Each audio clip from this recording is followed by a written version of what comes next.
Well, welcome, Embrace Church Darlington. I'll never get sick of saying that. Welcome here tonight. It's lovely to see some new faces as well. Welcome here for the first time. I'm Toni Fraser, married to Alan, who's at the back there, who was on the computer. So tonight's talk is entitled, Who Do You Think You Are?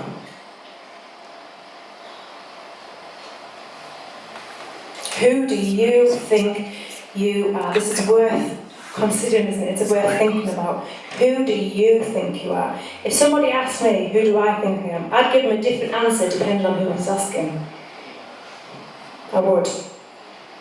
So me and Alan over the weekend, well actually Thursday and Friday, we went to a course, and the course was called Effective Kingdom Leadership. And do you know what? They gave us homework. Like, I'm not at school, I'm 40. I think homework at 40, come on. And the homework was this. What kind of leader are you? Do you know what? We couldn't answer it. We couldn't answer it of ourselves. I could answer it for Alan. Well, Alan, you're methodical. You're this, you're this, you're this. It was really easy for me to answer for Alan. And it was easy for Alan to answer for me. But what was really difficult was for me to answer for me and for Alan to answer for himself. It was really difficult to know. Most of the course was learning who you are in God, learning about your personality traits that are natural to your characters. And if you find out who you are in God, you find out what your natural character is, you can actually deal with a lot more in life. You can deal with people in life. You really can. You can deal with a lot more by knowing who you are.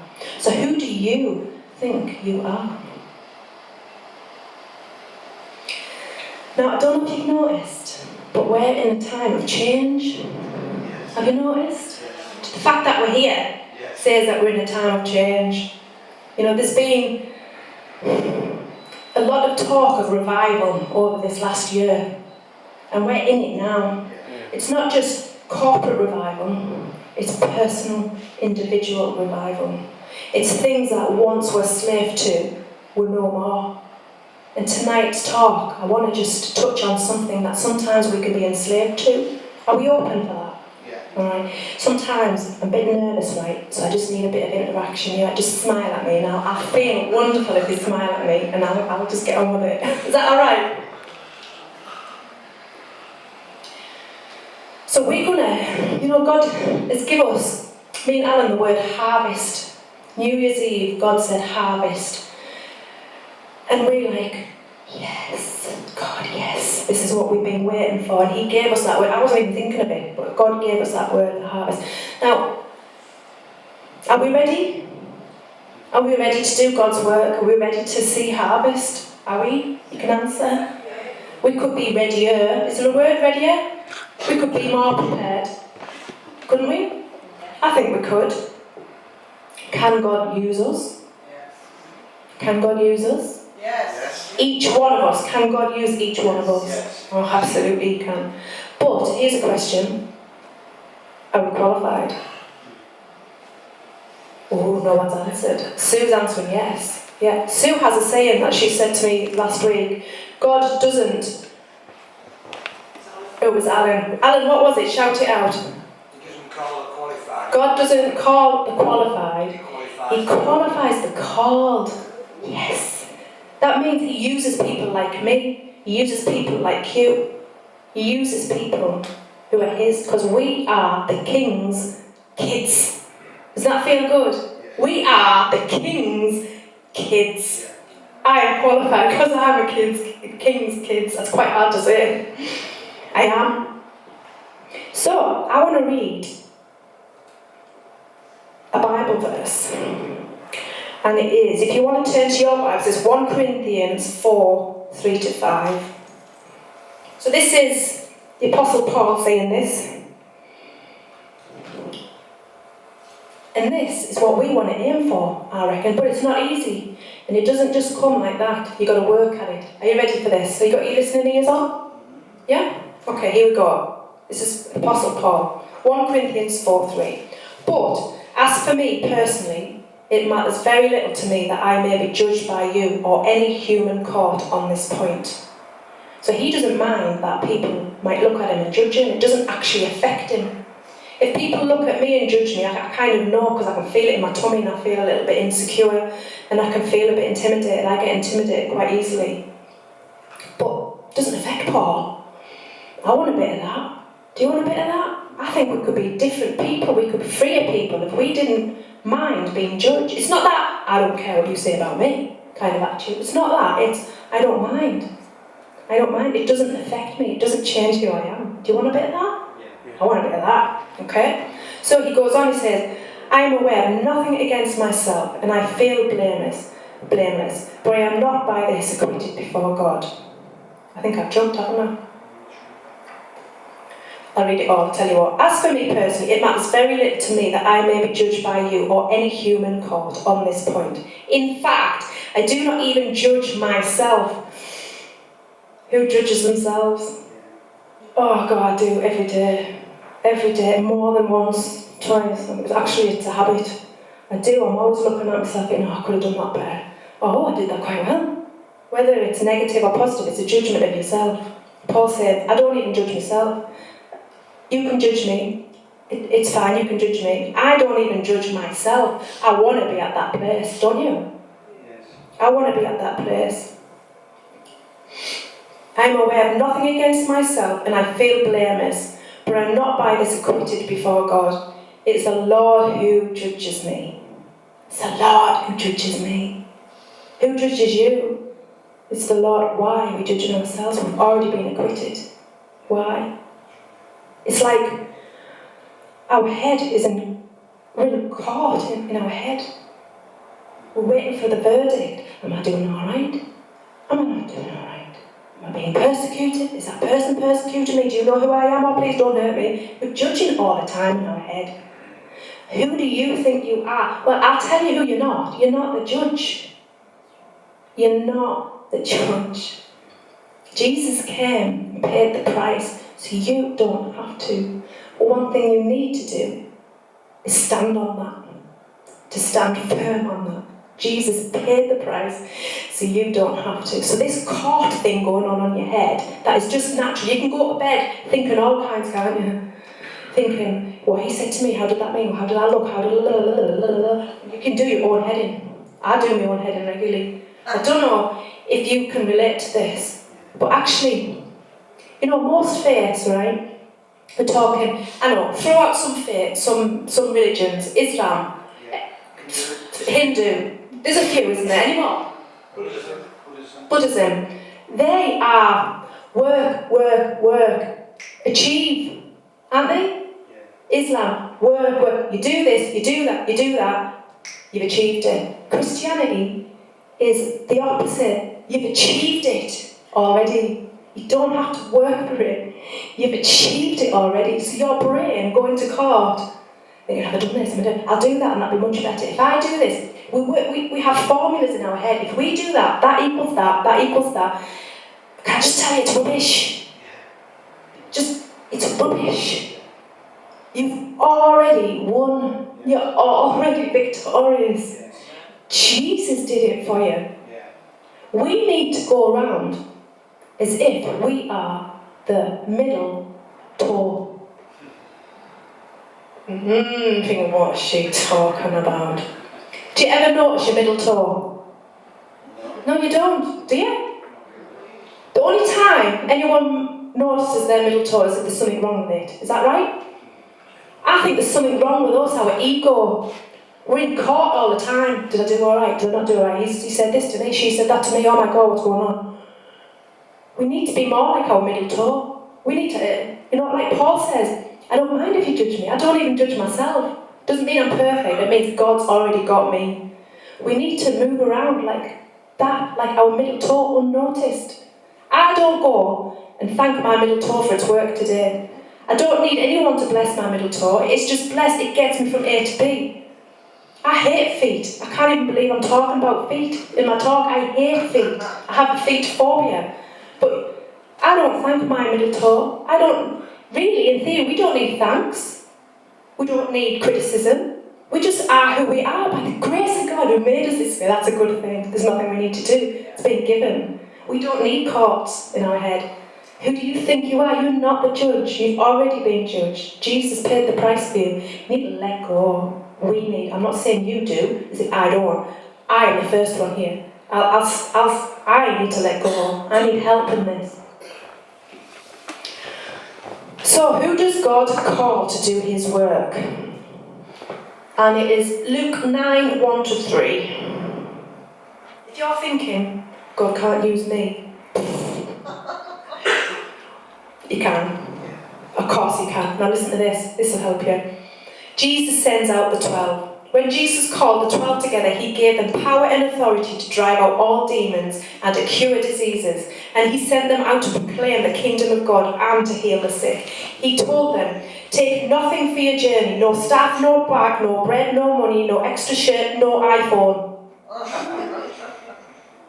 Whatever house you enter, stay there until you leave that town. God equipped his disciples. He says, here, come here, 12 all around him. And he says, go do this.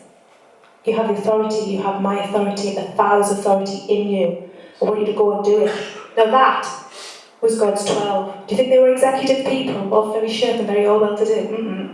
They were normal people. Let's move on. Move on to the next chapter.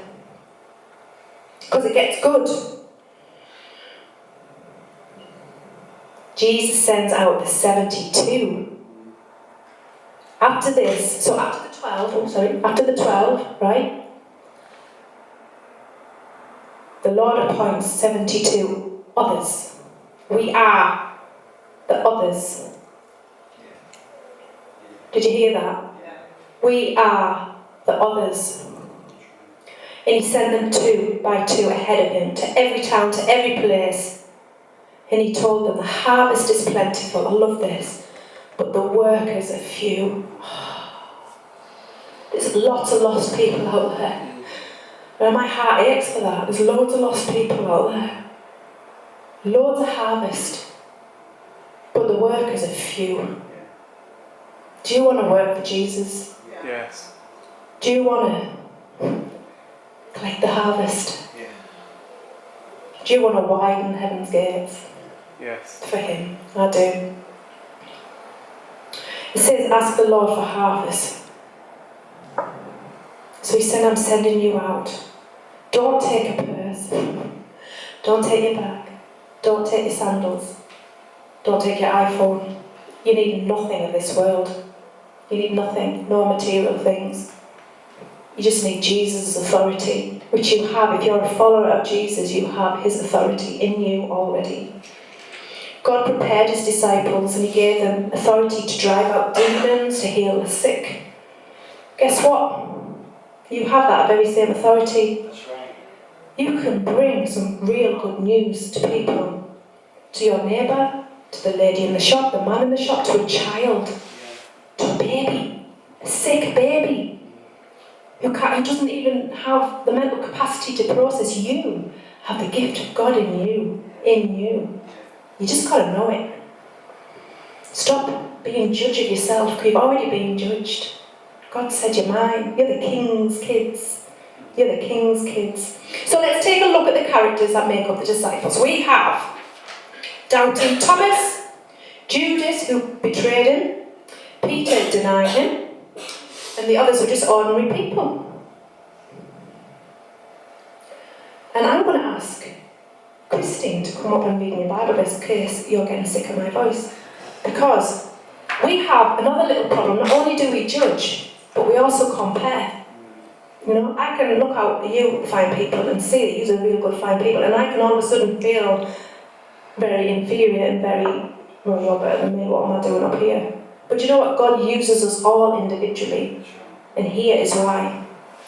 Go, Chris. The foot might say, I am not a hand, so I don't belong to the body. But saying this would not stop the foot from being part of the body. The ear might say, I am not an eye, so I don't belong to the body. But saying this would not make the ear stop being part of the body.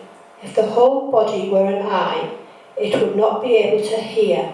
If the whole body were an ear, it would not be able to smell anything. If each part of the body were the same part, there would be no body. But as it is, God put the parts of the body as He wanted them. He made a place for each one, so there are many parts, but only one body. Amen. Well done, thank you. We need each other. We're all distinct from each other. We're meant to be. You know, in our house, we have very different giftings, Alan and I. Alan does all the cooking because I cannot cook to save my life. I burn everything, I forget things. We'd live off Haribo. We really would. I think you can live off Haribo, but Alan says, no, you can't, Toni. So Alan does the cooking. That's his gifting. He loves it. I hate it. Cooking stresses me out. But Alan doesn't say, oh, you don't even cook and you're a woman. No. Alan doesn't do DIY, but I do. But I don't say, you're a man, you don't even do DIY. We have different giftings. But that's all right. Not one is better than the other. And it's the same when you look at church and we start comparing. You know, God didn't put in us the ability to compare people against people. Right? He didn't give us the ability to compare, like, I'm going to compare myself with Sue, or because we're incomparable. God gave us the ability to compare ourselves with ourselves, to see where we've been and how far we've come, or whether we need to go further. That's why we've got the ability to compare. It's not to pull you down or pull you down or what. It's not for that. It's to see where we've been and to see where we're going. That's what comparison's for. So stop the judging. We don't need to compare. We don't need to do that at all. We accept one another. Oh, I wish we did all that.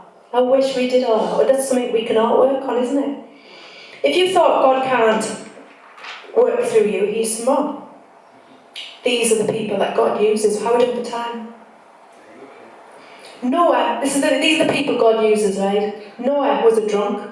Abraham was too old. Isaac was a daydreamer. Jacob was a liar. Lee was ugly. Hush. Joseph was abused. Moses has a stuttering problem. Gideon was afraid. Samson had long hair and was a womanizer. Rahab was a prostitute. Jeremiah and Timothy were too young. David had an affair. Elijah was suicidal. Isaiah preached naked. Noah ran from God. Naomi was a widow. And so it goes on. I'm going to read the last one. Mary Magdalene was promiscuous. Do you feel qualified all of a sudden? Do you? I do. God can use you. You're already saved. You're already going to heaven. Who do you think you are? Well, you need to be a middle toe.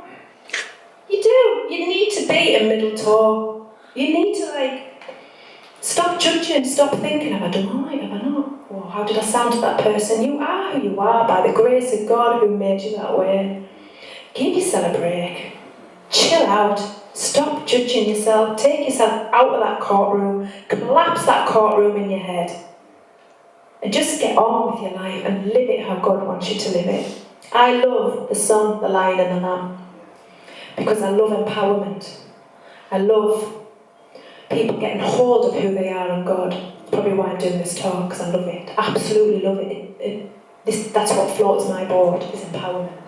I love it when people get hold of who they are. They, oh my God, I love it. So the lion and lamb I love. Because God is a lion. And He's roaring in power. He's fighting our battles. Whether you know it or like it or not, He is. He's fighting our battles. He's also the lamb, isn't He? The lamb that was slain.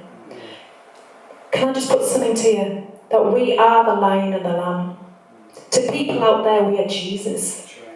We have the power to heal sick tiny babies. No, actually I got that wrong, didn't I? Jesus in us has the power to heal. He does. It's amazing. And He uses people like me. People like you. We are Jesus to people. We are the lamb to people. But we are the lion to people. You know how? When the devil sees us taking our stance of who we are forgiven, we're free, we're the King's kids. It's like a mighty roar, and He backs up. He goes, oh my gosh, she knows who she is. Or, oh my God, he knows who he is. Oh my God, he starts backing off. I think the church has become like a lion without any teeth. We know it, but we don't use it. You can do all things through Christ who strengthens you. You really can. You are the King's kids. You are the Lion and the Lamb. Darlington needs people to understand that. Darlington needs workers because the harvest is plentiful, but the workers are few. And that's all I've got tonight.